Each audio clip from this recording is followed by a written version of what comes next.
반갑습니다. 아레스입니다. 어제 시장은 조정을 겪었습니다.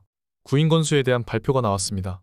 구인 건수는 993만 건으로 21년 5월 이후 처음으로 1000만 건을 하회했습니다. 실업자 1명당 구인 건수 비율도 1.67이 나왔습니다. 전월이 1.9였던 것에 비하면 엄청나게 큰 하락입니다. 제조업 수주도 감소해서 경기 침체에 대한 우려도 역시 커졌습니다. 뜨거웠던 노동 수요가 감소함에 따라 증시의 호재였지만 침체에 대해 시장 분위기는 배드 이즈 배드로 가는 추세입니다. 나스닥은 0.5% 하락했습니다. TQ는 1% 하락해서 27.78불입니다. 나스닥이 0.5% 이상 하락했는데 TQ는 1%밖에 하락하지 않았네요. 테슬라도 마찬가지로 1% 정도 하락했습니다. 제가 볼 때는 시장이 크게 하락하지 않는다는 느낌이 듭니다. 어제 배드 이즈 배드를 시장이 받아들일 때 오히려 시장을 끌어올리려는 힘이 더 세다고 느꼈습니다. 현재 S&P 500은 4100입니다. 스파이는 그보다 약간 아래인 408에서 움직이고 있습니다.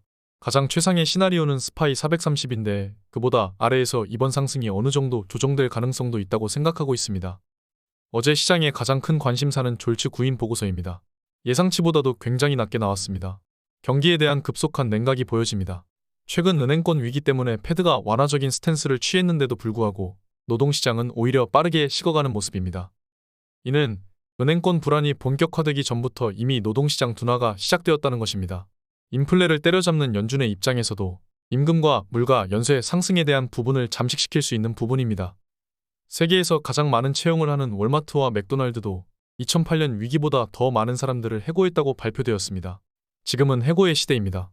양적 완화로 인해 빠르게 경기를 부양시켰다면 지금은 다시 냉각의 시기인 것입니다.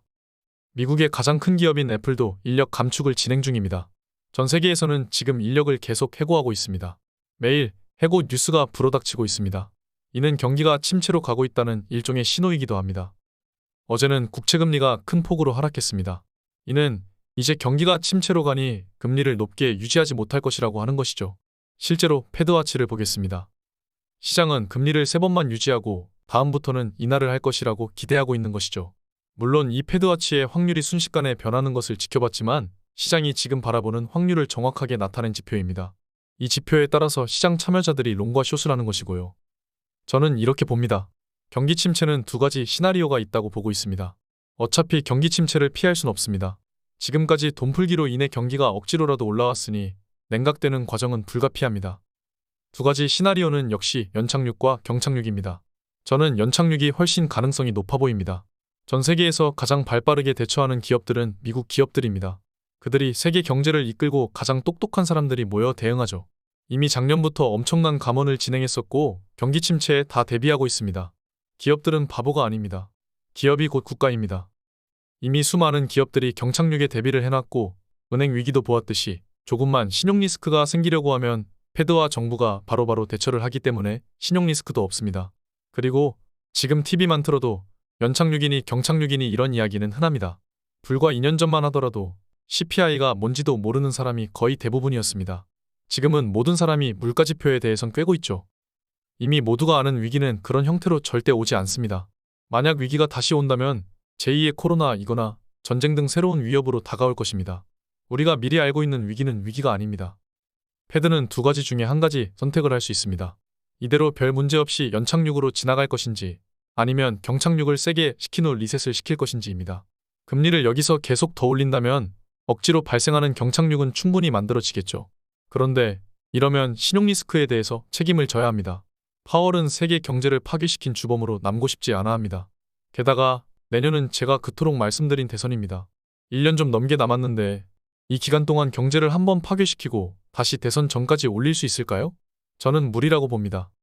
저는 연착륙과 경착륙 두 가지 시나리오에 모두 대비할 수 있는 투자를 항상 고민해왔습니다.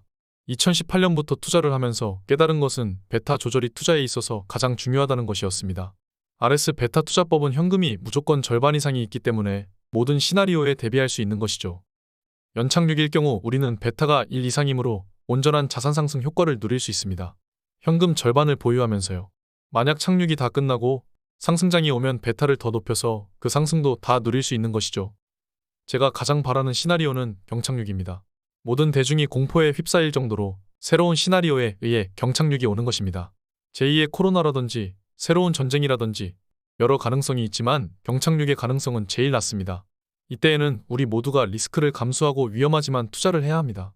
일반 사람들이 못하기 때문에 우리가 해서 부자가 되어야 하는 것입니다. 이때에 제 능력이 가장 최고로 발휘될 것입니다. 제가 지금까지 어떻게 매수했는지 다들 아실 겁니다. TQ와 테슬라 모두 거의 바닥에서 샀습니다. 이건 모두 영상에 남겨놓았고 멤버십 톡방에도 전부 남아 있습니다.